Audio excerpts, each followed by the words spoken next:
नमस्कार विद्यार्थियों, हम बात कर रहे हैं रीट पात्रता परीक्षा 2025 का जो पेपर हुआ है कल और परसों, उसमें जो संस्कृत भाषा के प्रश्न आए हैं भाषा द्वितीय के रूप में, लेवल फर्स्ट में भाषा 2 के जो प्रश्न आए हैं और जो प्रश्न हमें प्राप्त हुए हैं, हालांकि ऑप्शन प्राप्त नहीं हुए प्रश्नों के क्योंकि पेपर प्राप्त नहीं हुआ है अभी। तो जो प्रश्न हैं जो विद्यार्थियों के द्वारा प्राप्त हुए हैं उन्हीं प्रश्नों पर हम चर्चा करते हैं और उनका जो सही उत्तर क्या होगा उस पर बात करते हैं। देखिए, कल 28 जनवरी को जो पेपर हुआ था उसमें द्वितीय पारी का जो पेपर था उसके कुछ प्रश्न हैं। देखिए, गद्यांश के प्रश्न है ये, और चूंकि व्याकरण के प्रश्न है तो गद्यांश को देखने की हमें आवश्यकता नहीं है और गद्यांश पेपर आने पर ही हमें गद्यांश और पद्यांश प्राप्त होते हैं, लेकिन जो विद्यार्थियों ने बताए हैं उन्हीं के आधार पर हम प्रश्नों की बात कर रहे हैं। देखिए क्या है,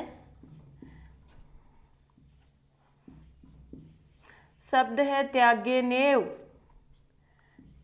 और इसका क्या पूछा है, यहाँ पूछा है इत्यत्र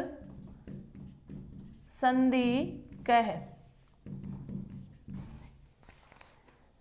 त्यागेन आयु में संधि कौन सी है? अब इसमें यण संधि, गुण संधि, वृद्धि संधि सारी है, स्वर संधि चारों ऑप्शन होंगे। तो अब आप देख रहे हैं हमने बात की थी कि ऐ और औ की मात्रा बीच में आए तो कौन सी संधि हो जाएगी? वृद्धि संधि हो जाएगी। और हमें क्या करना है, इस ऐ की मात्रा को अलग करना था, बस ये ऐ की मात्रा अलग हो गई। और ऐ किसका बनता है? ए और ए का। हम बाद में मात्रा छोटी बड़ी लगाएंगे, पहले ए और ए। अब देखो त्यागेन में ए मिलाएंगे तो त्यागेन और एव, ये इसका संधि विच्छेद हो जाएगा। तो हमने बात की थी कि दोनों तरफ सार्थक टुकड़े हमें प्राप्त होने चाहिए। तो त्यागेन यानी त्याग के द्वारा ही, एव यानी ही, दोनों के दोनों सार्थक हैं। और इसमें वैसे संधि विच्छेद पूछा ही नहीं है, पूछा क्या है, सिर्फ संधि का नाम पूछा है। तो संधि का नाम क्या हो जाएगा अपना? वृद्धि संधि हो जाएगा। ठीक है, तो कौन सी संधि है? वृद्धि संधि। दूसरा प्रश्न जो है वो ये है,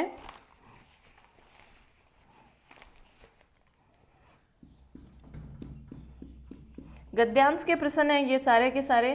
त्यागो ही अस्या एको महामंत्र है। त्यागो ही अस्या एको महामंत्र है, इसमें क्या पूछा है? प्रश्न है अव्यय पदम किम। ये जो वाक्य है उसमें अव्यय पद क्या होगा? तो देखो, त्याग अव्यय पद नहीं हो सकता क्योंकि इसमें अभी अभी आपने देखा त्यागेन, इसके हर विभक्ति में रूप बदलते हैं, त्यागम, त्यागेन, त्यागस्य। अस्या जो है ये इदम शब्द का रूप है, अस्य यानी इसका, अनयो इन दोनों का, इस तरह से इसके भी रूप बदलते हैं। एक संख्यावाची शब्द है, इसके भी रूप बदलते हैं। महामंत्र है, मंत्र के भी रूप बदलते हैं और महा इसका विशेषण है, मंत्र है, मंत्रेषु मंत्राणाम। अब आप देख रहे हैं ही जो है इसका रूप नहीं बदलेगा, ये अविकारी शब्द है और हमने अपनी क्लास में पढ़ा भी था।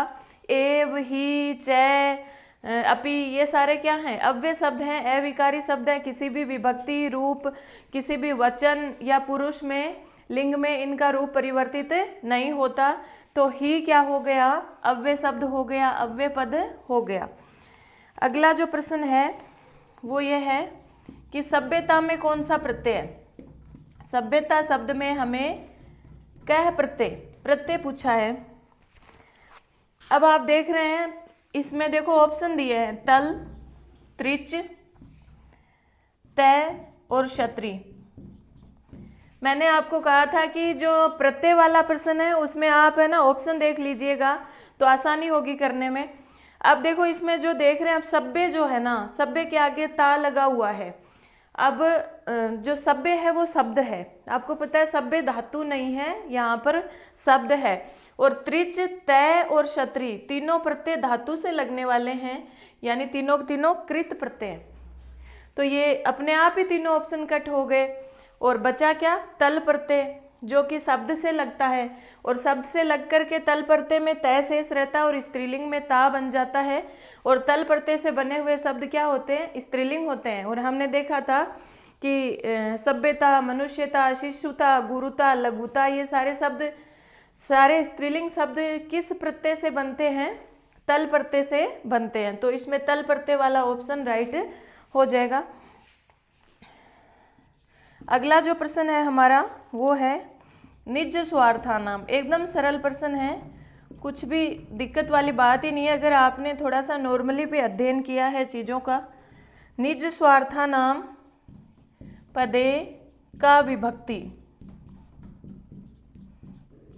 निज स्वार्थानाम पदे का विभक्ति, विभक्ति पूछी है। अब आप देख रहे हैं स्वार्थान, निज यानी अपना, स्वार्थ यानी स्वार्थ। अब स्वार्थ शब्द है, स्वार्थ शब्द है और ये स्वार्थान बन गया है। तो आप देखेंगे रामः रामौ रामान और स्वार्थान, तो राम शब्द के रूप भी याद हैं तो आराम से कर लोगे इसको। रामम रामौ रामान किस विभक्ति में है, द्वितीया में, तो ये द्वितीया का बहुवचन है। अगला प्रश्न है भारतीय संस्कृति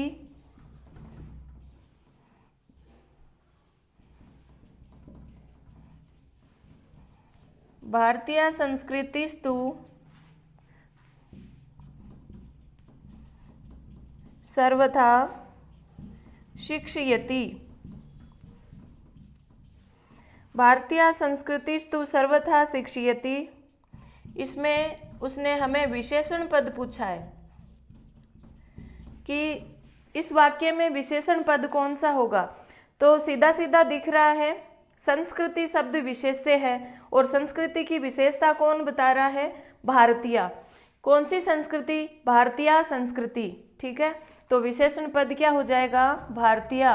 विशेषण विशेष्य का टॉपिक आपको बहुत अच्छी तरह से करवाया मैंने कि जो विशेषता बताने वाला पद होता है वो विशेषण होता है, तो भारतीय इसमें विशेषण हो जाएगा।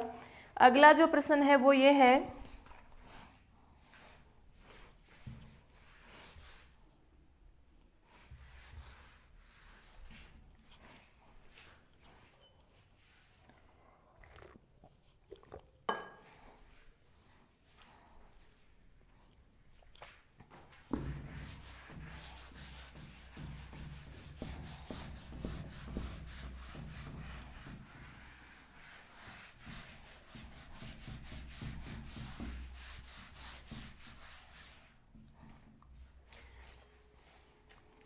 अगला प्रश्न है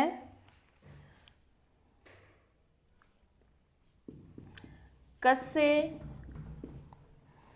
सिद्धान्तस्य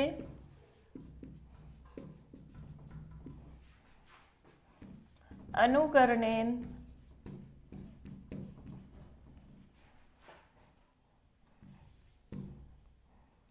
छात्रा स्वयं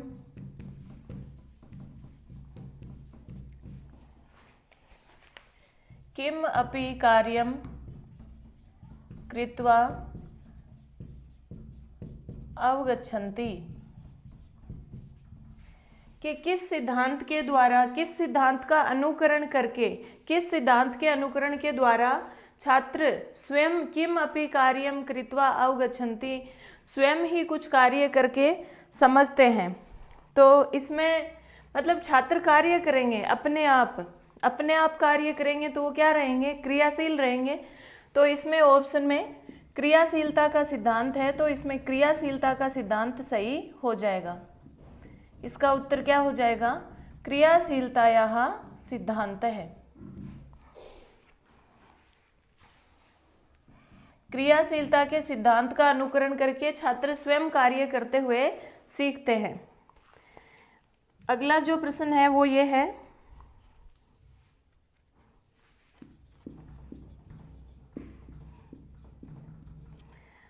संप्रेषण आधारित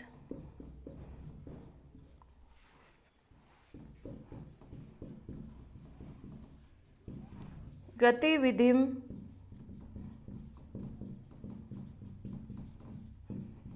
संपादितुं कस्य यन्त्रस्य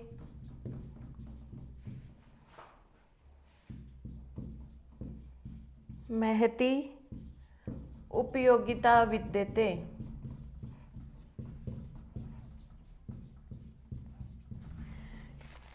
प्रश्न पूछा है कि संप्रेषण आधारित गतिविधि को पूर्ण करने के लिए किस यंत्र की उपयोगिता है। अब इसमें चित्र दे रखा है, मानचित्र दे रखा है, पुस्तक, श्याम फलक। तो मानचित्र, पुस्तक, श्यामपट ये संप्रेषण के साधनों में नहीं हो सकते, और साथ में संगणक यंत्र दे रखा है, कंप्यूटर। तो महती उपयोगिता किसकी है? संप्रेषण के लिए महती उपयोगिता। तो इसमें मानचित्र नहीं होगा, पुस्तक नहीं होगा, श्यामपट नहीं होगा, और क्या हो जाएगा? संगणक। संगणक क्या होता है? कंप्यूटर। तो ये सर्वे साधन भी है, दृश्य भी है, इसके द्वारा संप्रेषण हो सकता है, यानी संदेश भेजे जा सकते हैं, प्राप्त किए जा सकते हैं, सारे कार्य होते हैं। तो इसमें क्या हो जाएगा? संगणक यंत्र से। इसका उत्तर क्या हो जाएगा? संगणक यंत्र से। अगला हमें पूछा है कि माहेश्वर सूत्रेषु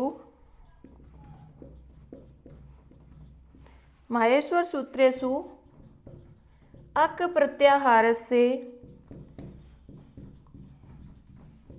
वर्णा भवन्ति। कि माहेश्वर सूत्रों में अक प्रत्याहार के वर्ण कौन से हैं? तो हमने अच्छी तरह से देखा था माहेश्वर सूत्रों को बार बार। ए ई उ, अणय को नहीं लेंगे इसमें क्योंकि अणय इत संज्ञक है। ए ई उ और फिर ए ई उ ने रील री का, यहाँ तक अक प्रत्याहार है। तो ए ई उ इत संज्ञक अणय को छोड़ देंगे, और फिर किसको लेंगे? री और लरी, और फिर कै इसमें नहीं आएगा। तो कितने वर्ण आ जाएंगे? ए ई उ री और लरी।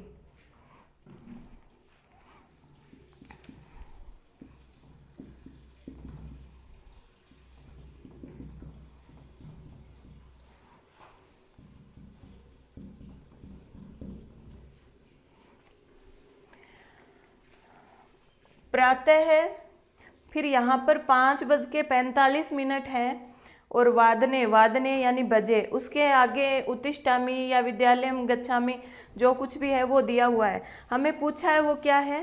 5:45 का संस्कृत रूप इसने पूछा है। तो हमने बात की थी कि जो 5:45 का मतलब यानी कोई भी समय 5:45 होते हैं तो उसका मतलब होता है पौण, और वो पौण किस में जाता है? आगे वाले समय से 15 मिनट कम होता है।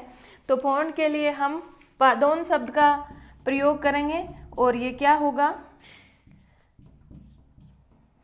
षड्वादने।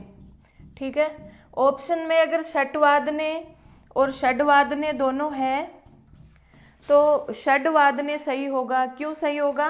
क्योंकि आगे है ना वह है, और झलाम जशो अंत्य सूत्र से षट के ट को जस्तव होकर के ड हो जाएगा, और षड्वादने, पादोन षड्वादने। ठीक है, तो इसका उत्तर क्या हो जाएगा? पादोन षड्वादने। षट्वादने नहीं सही होगा, क्योंकि आपको बताया था कि संधि का ध्यान रखना है। किसी भी मतलब भले ही आप संख्या ज्ञान कर रहे हो, संख्या ज्ञान का प्रश्न हो चाहे समय ज्ञान का प्रश्न हो, अगर संधि हो रही है तो वो संधि आपको करनी है वहाँ पर, और संधि युक्त पद ही सही होगा। तो यहाँ जस्तव संधि हो रही है। सट का मतलब 6 होता है, लेकिन आगे वादने होने पर सट क्या ट है वो ड में बदल जाएगा, तृतीय वर्ण में बदल जाएगा, और जस्तव हो जाएगा।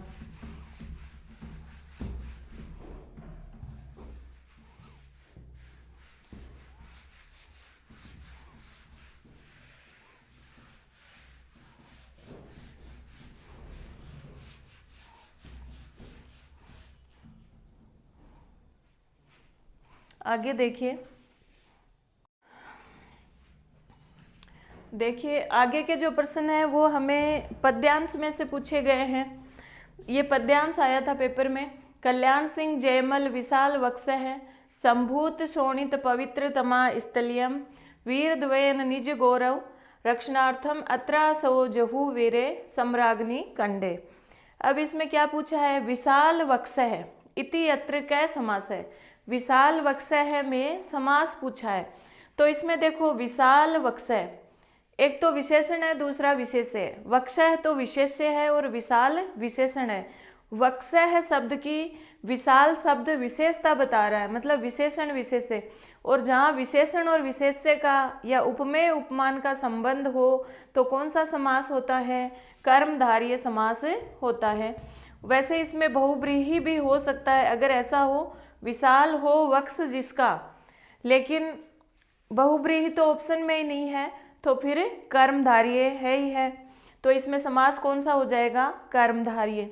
फिर अगला है संभूतम में प्रत्यय पूछा है। संभूतम शब्द में प्रत्यय पूछा है, तो हम क्या करेंगे, जो प्रत्यय का प्रश्न है उसमें हमें क्या देखने हैं, ऑप्शन। तो सबसे पहले तवतु प्रत्यय है। तवतु प्रत्यय से बना हुआ शब्द होता है, पद होता है, उसमें अंत में वान वती और वत आता है। क्योंकि तवतु का तवत शेष रहता है तो पठित वान, पठित वती, पठित वत ऐसे बनते हैं। तो ऐसा संभूतम में है ही नहीं। सानच में आन या मान शेष रहता है, आन है या आना, मान है माना मानम, सेव माना है सेव माना सेव मानम, इस तरह के बनते हैं, तो ये भी नहीं होगा। सत्री में अन, अति और अत, पठन, पठंती और पठत, इस तरह के रूप बनते हैं, तो ये भी नहीं है। अब देखो बचा क्या है, तय प्रत्यय। तय प्रत्यय में क्या होता है, तय शेष रहता है और आगे विसर्ग रहता है, यानी भूतकाल अर्थ में होता है। तो पठित है, पठिता और पठितम। पुल्लिंग में पठित है, स्त्रीलिंग में पठिता और नपुंसकलिंग में पठितम। तो तम है ना अंत में, संभूत है, संभूता, संभूतम। तो प्रत्यय कौन सा हो जाएगा, सम तो उपसर्ग है, भू धातु है और फिर आगे तय प्रत्यय है, तो इसमें प्रत्यय कौन सा हो जाएगा, तय प्रत्यय यानी कत प्रत्यय। अब पूछा है छंद। छंद जो है वर्णों को गिन लो बस, कोई दिक्कत ही नहीं है। तो 1 2 3 4 5 6 7 8 9 10 11 12 13 14, तो चतुर्दश वर्ण। चारों में ही चारों जो इसके चरण हैं, क्योंकि 2 चरण यहाँ पूरे हो रहे हैं, आपको बताया हुआ है कि जहाँ पर एक पूर्ण विराम आ जाए, मतलब एक लाइन आ जाए, 2 चरण पूरे हो जाते हैं। तो चारों चरण अलग अलग हैं, प्रत्येक चरण में चतुर्दश वर्ण है, और जिसमें चतुर्दश वर्ण होते हैं वहाँ पर कौन सा छंद होता है, एक ही छंद है, वसंत तिलका।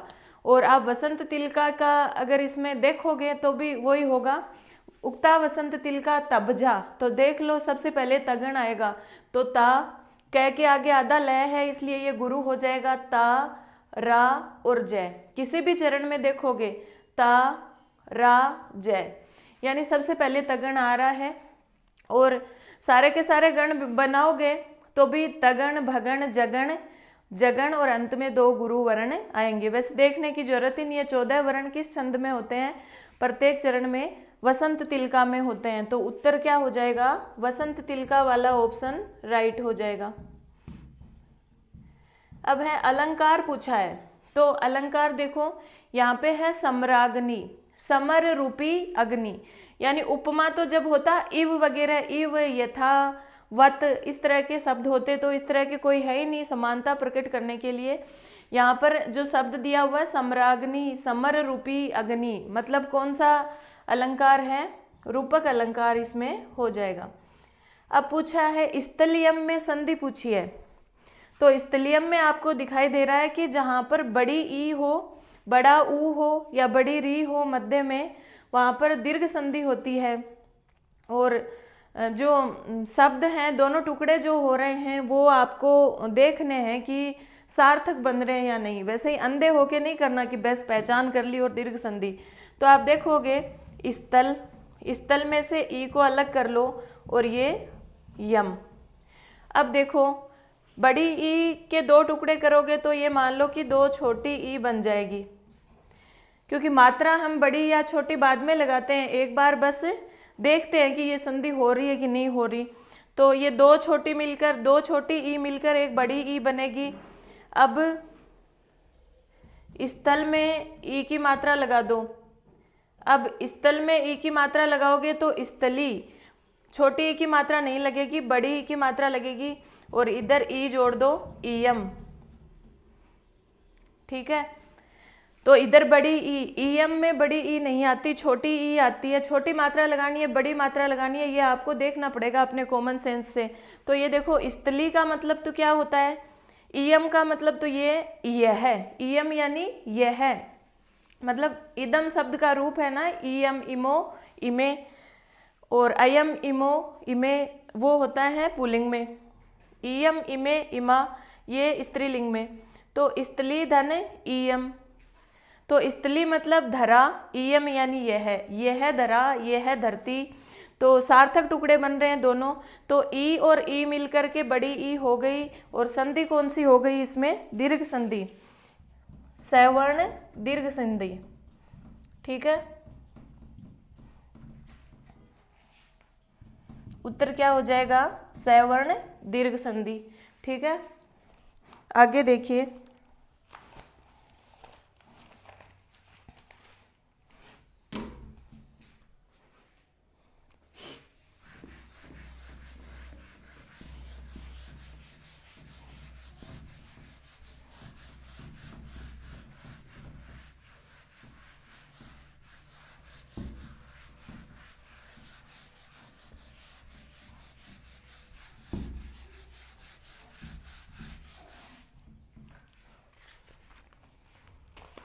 अगला प्रश्न है जो ये है,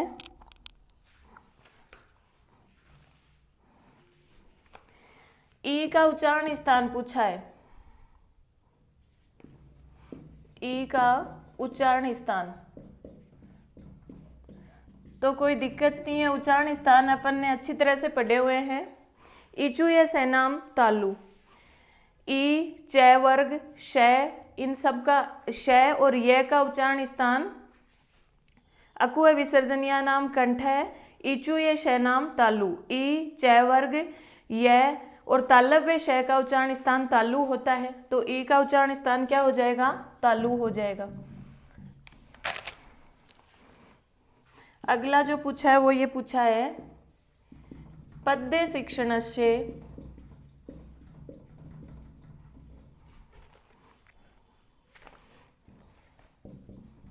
कस्मिन् विधौ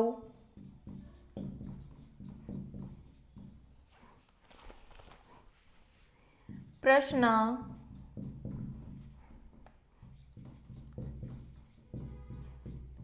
व्याकरण संबंधिनः भवन्ति।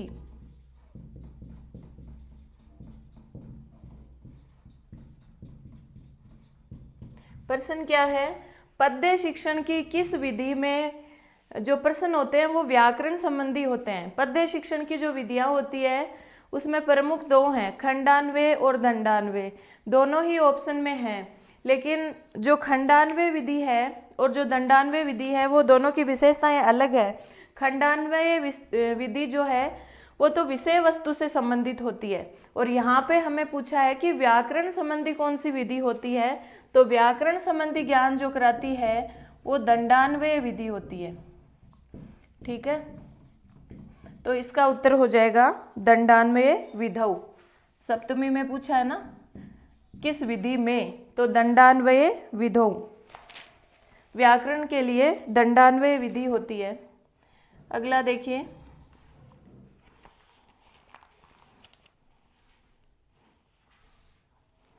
अगला है अभ्यास सिद्धान्तस्य अपरम नाम किम।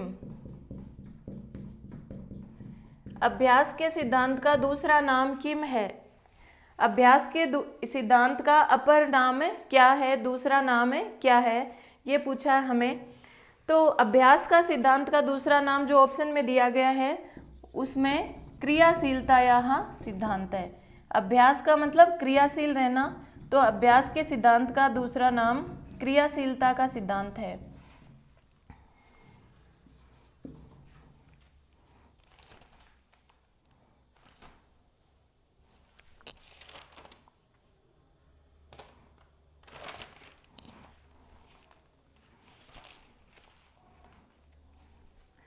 अभी पूछा है इनमें से जो कुछ सहायक सामग्री दिया गया है, सर्वे दृश्य सामग्री दी गई है, इसमें पूछा है कि इनमें से दृश्य सामग्री कौन सी नहीं है।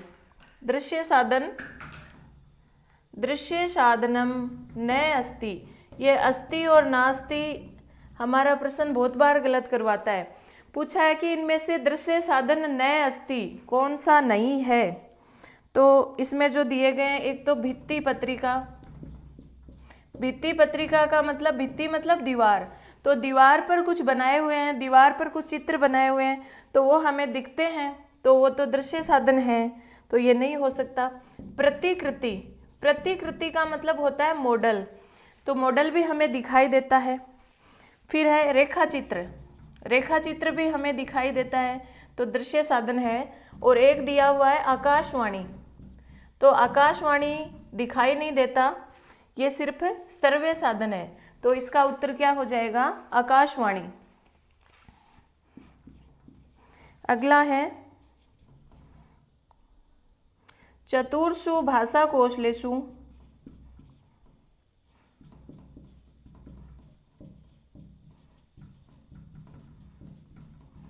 चतुर्षु भाषा कौशलेषु ग्रहणात्मक कौशल द्वयम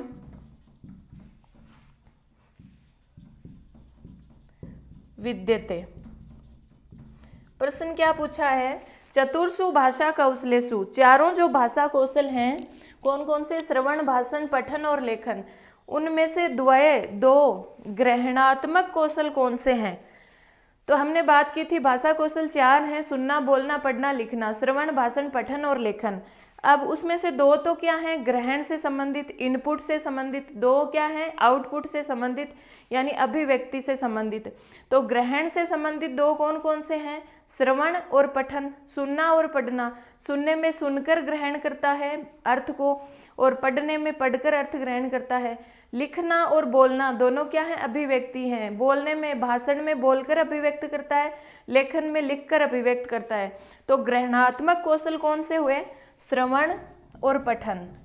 बिल्कुल सरल है, कोई भी दिक्कत ही नहीं है। श्रवणम और पठनम दोनों क्या है,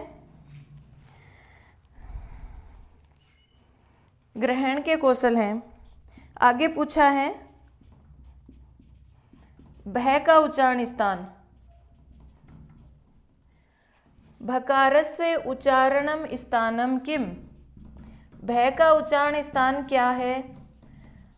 तो हमने देखा था उपपद्यमानीय नाम ओष्ठौ, उ पै वर्ग, और उपपद्यमानीय का उच्चारण स्थान ओष्ठ होता है। तो भय है वो पै वर्ग में ही तो आता है, तो भय का उच्चारण स्थान क्या हो जाएगा, ओष्ठ हो जाएगा। अगला जो प्रश्न है वो ये है कि मौखिक विधि का अपर नाम पूछा है। मौखिक विधि का अपर नाम, दूसरा नाम, मौखिक विधि का दूसरा नाम क्या हो जाएगा, ऑप्शन के आधार पर वार्तालाप विधि हो जाएगा। मौखिक विधि मतलब वार्तालाप विधि, वार्तालाप किया जाता है ना इसमें। आगे हमें पूछा है तम बालकम पुस्तकम देहि,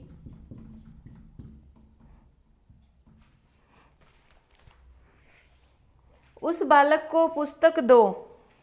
तम बालकम पुस्तकम देहि, उस बालक को पुस्तक दो, तो ये लोट लकार का है देहि, तो ठीक है। और पुस्तक दो, पुस्तक क्या है, कर्म, कर्म में द्वितीय आती है, लेकिन उस बालक को पुस्तक दो, तो देना जो है, दान आदि क्रिया, मतलब कोई भी चीज देने के अर्थ में जो भाव होता है उसमें चतुर्थी विभक्ति आती है, संप्रदाने चतुर्थी। तो जिसको दिया जाए उसमें चतुर्थी आएगी ना, तो तम बालकम में द्वितीय लगा रखी है, उस बालक को पुस्तक दो, तो इसमें क्या हो जाएगा, तम तो क्या है, विशेषण है, जो विशेषण में विभक्ति आएगी वो विशेषण में ही आएगी।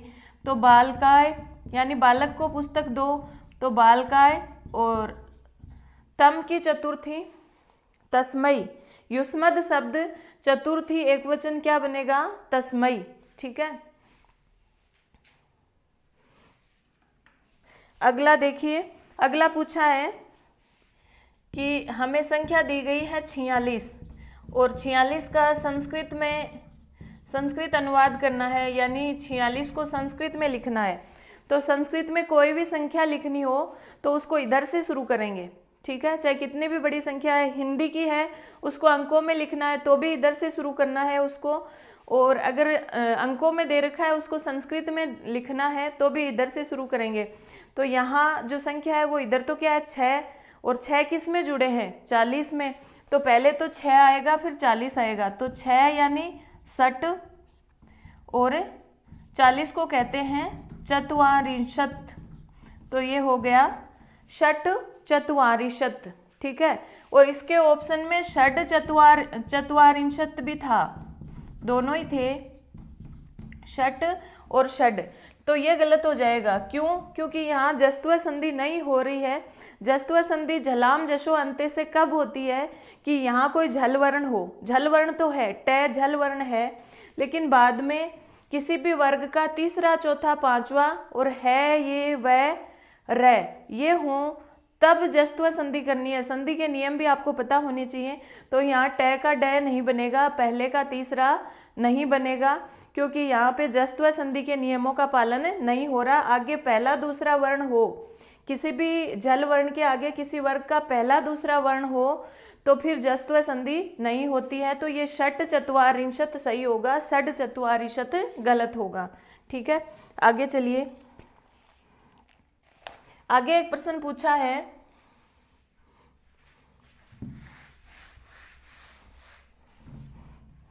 आगे प्रश्न पूछा है, ऐसे दिया हुआ है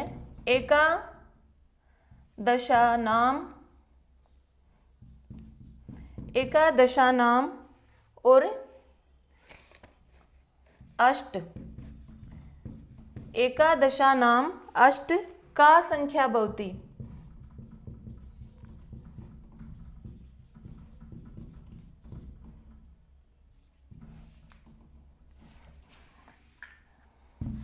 प्रश्न है एकादशानाम अष्ट का संख्या भवती। एकादश का मतलब होता है 11, और 11 और 8 दिए हुए हैं, लेकिन ध्यान रखना कभी भी वो अगर आपको संख्याओं का योग करवाना चाहता है तो बीच में अधिक शब्द आएगा कि अष्ट से 11 अधिक हैं, इस प्रकार से। लेकिन यहाँ पर एकादश और अष्ट लिखे हुए हैं, मतलब इनको गुणा करना है आपस में। तो एकादश मतलब 11 और अष्ट का मतलब 8, तो ये 88 हो जाएंगे। अब 88 को संस्कृत में लिखना है तो इसने ऑप्शन भी ऐसे दिए हैं, देखो अष्ट शीति,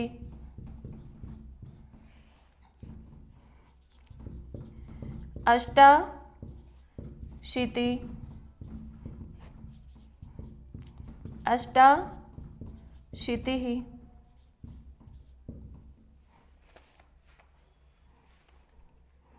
और अष्टाशीति, ये ऑप्शन दिए हैं। चारों एक जैसे ऑप्शन है। अब 88 में देखो पहले इधर वाली संख्या लेनी है और फिर इधर वाली, तो अष्ट और फिर क्या है अशीति। 8 को अष्ट कहते हैं और अशीति को 80 कहते हैं। अब देखो यहाँ पे संधि हो जाएगी, ए और ए आ हो जाएगा और दीर्घ संधि हो जाएगी अष्टाशीति, ठीक है। तो बस मात्राओं को छोटी बड़ी करके ऑप्शन गलत करवाने की कोशिश करिए, बाकी चारों ही ऑप्शन एक है। और कौन सा वाला सही हो जाएगा अष्टाशीति। यदि आपको संधि का ज्ञान है तो इसको भी आप सही कर लोगे। अगला एक प्रश्न है,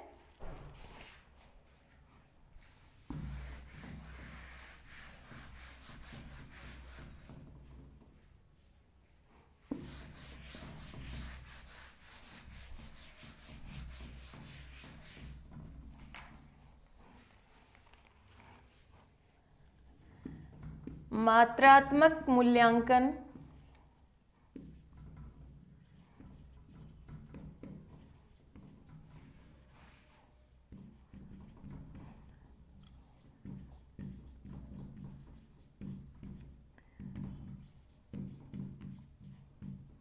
मात्रात्मक मूल्यांकन की प्रविधि कौन सी है?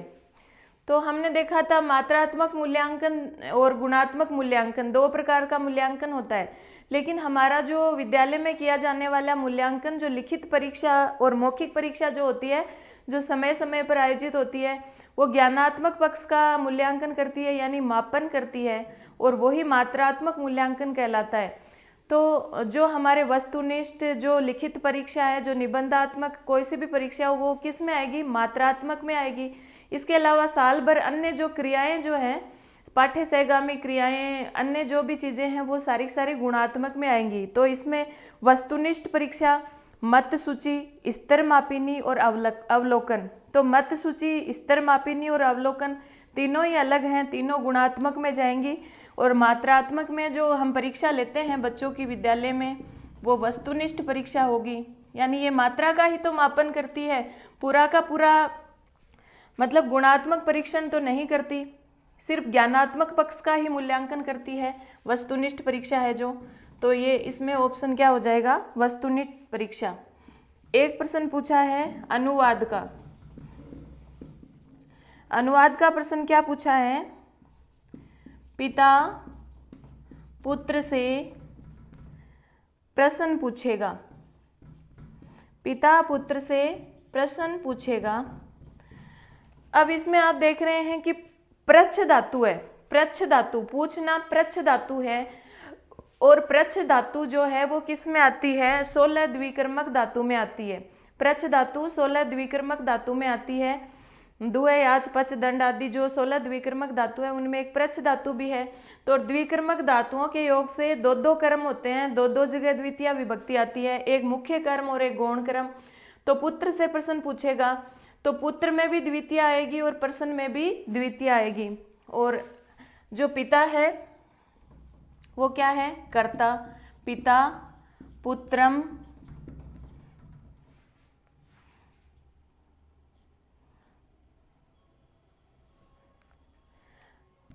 प्रश्नम, पुत्र में और प्रश्न में दोनों में द्वितीय और प्रक्षेति। ठीक है, इस तरह से हो जाएगा। अगला एक प्रश्न है वैदिक काले प्रयुक्त विधि, यानी वैदिक काल में प्रयुक्त विधि निम्न में से कौन सी है? प्रयुक्त शिक्षण विधि, वैदिक काल में प्रयुक्त शिक्षण विधि पूछी है इसमें। तो वैदिक काल में प्रयुक्त शिक्षण विधि कौन सी हो जाएगी? यानी प्राचीन शिक्षण विधि वैदिक काल में प्रयुक्त शिक्षण विधि हैं, वो हमने दो पढ़ी थी, एक तो पाठशाला विधि और दूसरी भंडारकर या व्याकरण व अनुवाद विधि। तो इसमें से ऑप्शन में जो है वो पाठशाला विधि है। इनके अलावा सारी नवीन विधियां दे रखी है, तो क्या सही हो जाएगा? पाठशाला विधि। ठीक है, इस तरह से जितने भी प्रश्न हमें प्राप्त हुए थे इस पेपर के 28 वाले के, वो सारे के सारे यहाँ हो गए हैं और कोई भी दिक्कत नहीं है, सारे सरल प्रश्न हैं, आराम से अच्छा आप करके आए होंगे, ऐसे मुझे उम्मीद है।